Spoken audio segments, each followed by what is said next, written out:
everyone. I hope you're doing well. Myself, Aiman Raza. I am from Pakistan, Bhutan. Today, I am here in front of you all to talk about safe communities. Now, what exactly is a safe community? Just imagine a place in which people of all age groups feel secure, they feel loved, they don't feel overwhelmed, they feel like they're living with the right humans, they feel like they're living with the people they should live, the life they deserve. And don't you think every one of us deserves a place where we could be loved, where we could feel like that we are loved? Don't you think so? So, I think so that we all need to work on that and we all need to raise our voices on that. Now let me give you a little example. Just imagine a neighborhood in which people don't have many connections with each other.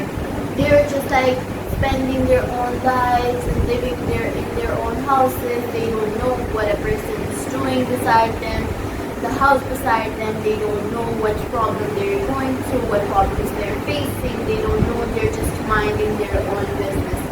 And imagine a neighborhood in which everyone is so bubbly, everyone is so friendly, and they're living together and they help each other out. They know what the other person who are living beside their house are going through, what they are facing, the issues, what are their issues. Wouldn't that be more lovely and warm? Who doesn't want to live in a neighborhood like that? So, if I talk about my own choice, I would probably prefer to live in a second neighborhood that is more warm, more cozy, that gives a vibe I think so everyone loves. And just imagine that in the second neighborhood I talked about, there is a park in which every children loves to go. Then the parents, they go there to pick their children, to drop their children, and then they meet with the other parents and they talk, they do a little bit chit chat, and they just spend some time, and it just immediately boosts your adrenaline. It immediately boosts your mood. And if you're going through a tough time, you could share with them, you could share your problems, and maybe they would find a solution to it, or maybe they would tell you the solution you can do to solve your problem. And as the first neighborhood, there is so violence, there is so harassment, but no one is raising their voice. Everyone is like, oh, just leave it, we need to ignore it. It can be just fixed by a phone, but it can. Until we raise our own voices, we need to raise our voices.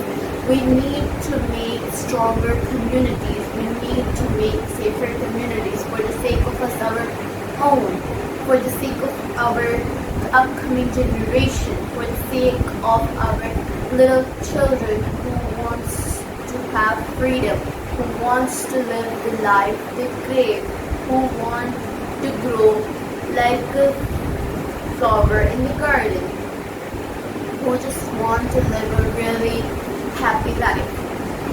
Which children just wants to have a life like that?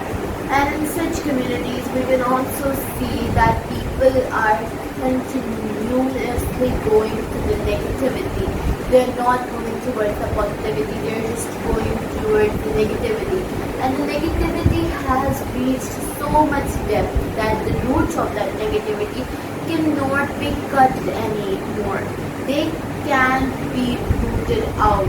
But as you know, nothing is impossible. If we raise our voices today, we can change anything. We can change the climate around us. We can change the environment around us. We can change others' person's perspective, what they think. And I think so that nothing is impossible. If we want something so badly, if we want to change something so badly, if we want to make a change, we can do it. We can do as per we want. And if we really have that adrenaline, if we really have that power inside us to make something on this level, which was on this level, we can do it.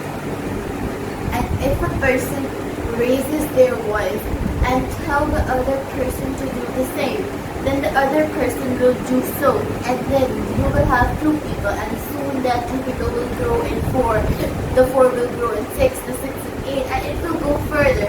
And soon what will happen, you will have a nice group of people to raise their voices on the same thing that you had on your mind.